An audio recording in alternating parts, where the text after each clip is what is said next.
Pendant la semaine sainte, les forces adverses agissent plus fortement. Et si vous ne savez pas comment vous protéger, elles peuvent pénétrer dans votre maison par l'endroit le plus intime, votre chambre. Cet espace, où vous êtes censé trouver repos, paix et renouveau spirituel, peut en réalité servir de porte ouverte au mal. Et ce qui ouvre cette porte n'est pas ce que vous pensez. Ce n'est pas un objet maudit, un amulette ou un héritage spirituel familial. C'est quelque chose que vous portez en vous, que vous apportez chaque nuit dans votre lit, ce que Padre Pio appelait les chaînes invisibles qui lient l'âme et empêchent la grâce d'entrer.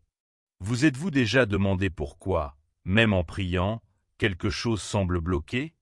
Pourquoi tout semble empirer pendant cette période sacrée?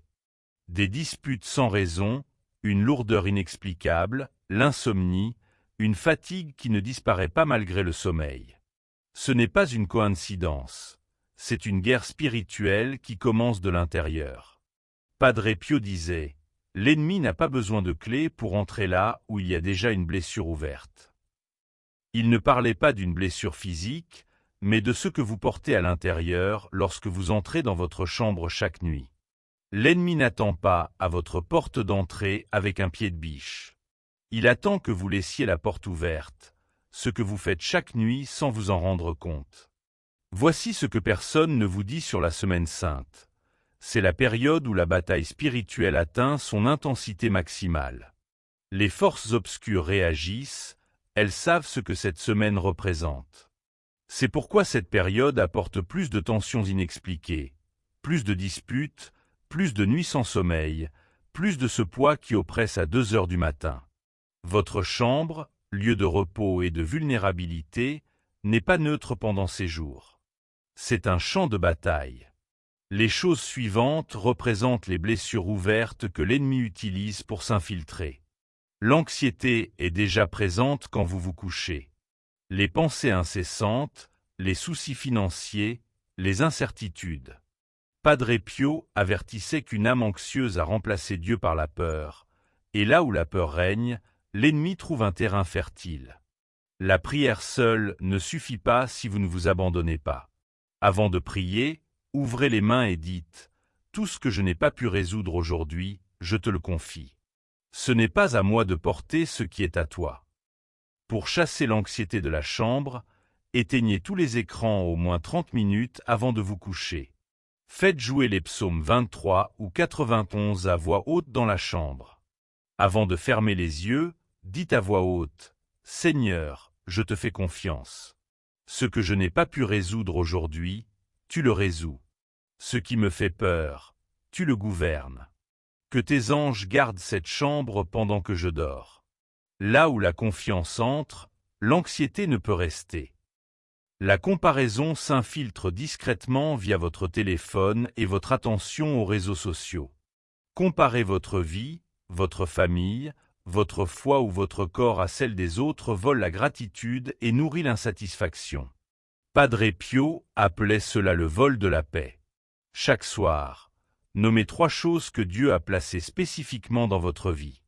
Cette pratique recentre le cœur et ferme la porte que la comparaison maintient ouverte. Le vide spirituel est le plus dangereux car il ne ressemble à rien. Ce n'est pas l'athéisme, la rébellion ou la haine, mais un vide intérieur. Croire que Dieu existe, mais le sentir loin, prier sans ressentir sa présence. Ce vide bloque la grâce et rend l'âme vulnérable. Ces réalités anxiété, comparaison et vide spirituel sont des portes ouvertes que vous pouvez fermer chaque nuit par l'abandon, la gratitude et la prière consciente. Pendant la semaine sainte, protégez votre chambre et votre cœur comme un sanctuaire. C'est l'âme qui est devenue une routine. C'est le sentiment le plus moderne de tous, parce que nous vivons dans un monde qui nous remplit de bruit, de stimulation, d'urgence. Au milieu de tout cela, Dieu se retrouve repoussé au second plan, non par haine, mais par distance. Vous allez à la messe, mais vous pensez au déjeuner. Vous priez le chapelet, mais vous comptez les minutes. Vous faites le signe de croix, mais de manière automatique, comme si vous allumiez une lumière. C'est cela le vide spirituel, et c'est la plus grande porte que l'ennemi peut trouver, car dans une âme vide, tout peut entrer. Padre Pio le disait clairement, l'ennemi n'a pas besoin que vous abandonniez Dieu. Il a seulement besoin que vous deveniez indifférent à lui. L'indifférence, pas l'hostilité, pas le doute, juste le flottement. Un homme est venu à Padre Pio en crise de foi. Il disait ne plus pouvoir prier avec un vrai sens. Les mots semblaient creux.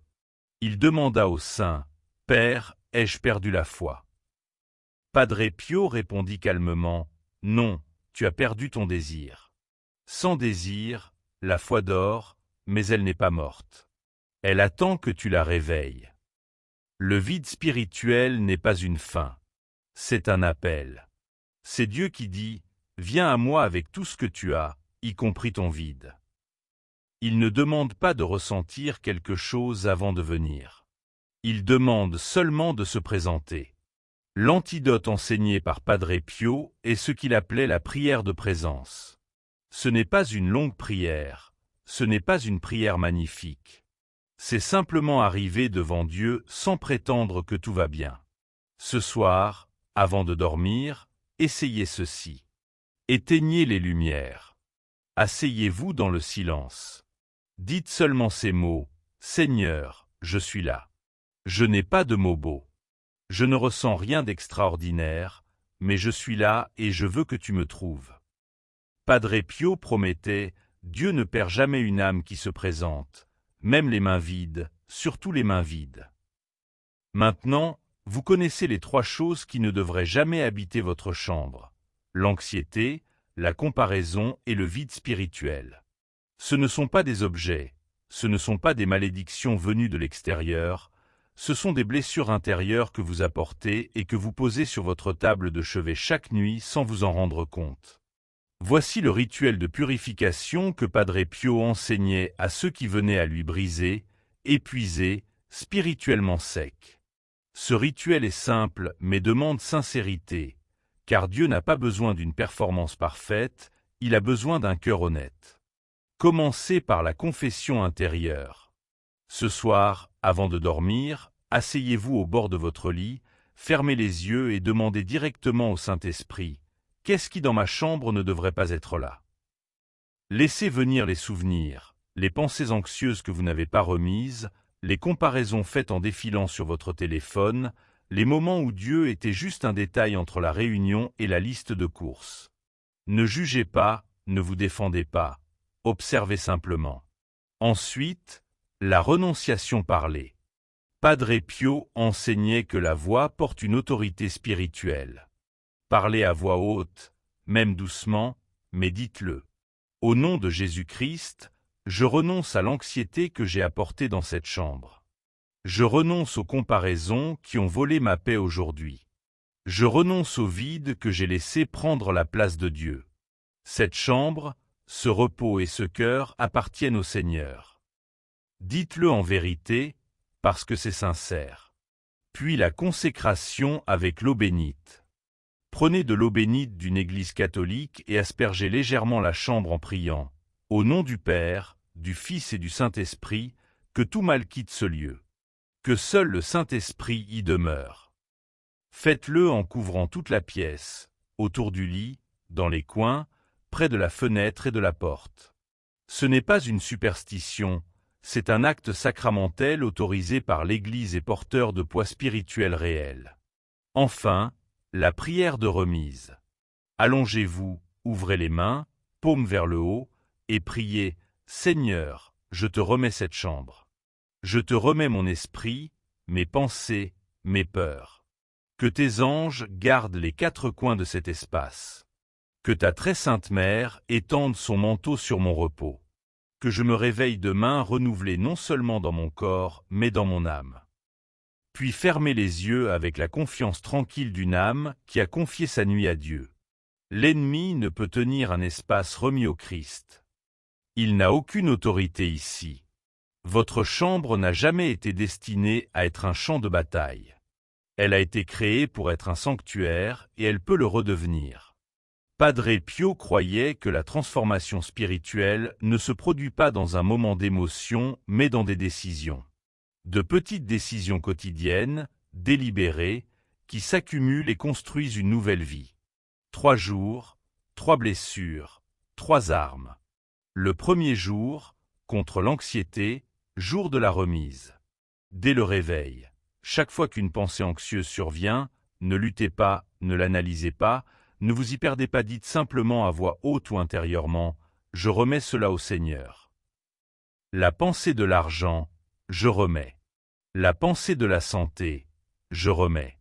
La peur de l'avenir, je remets. Chaque jour, construisez cette habitude de confiance.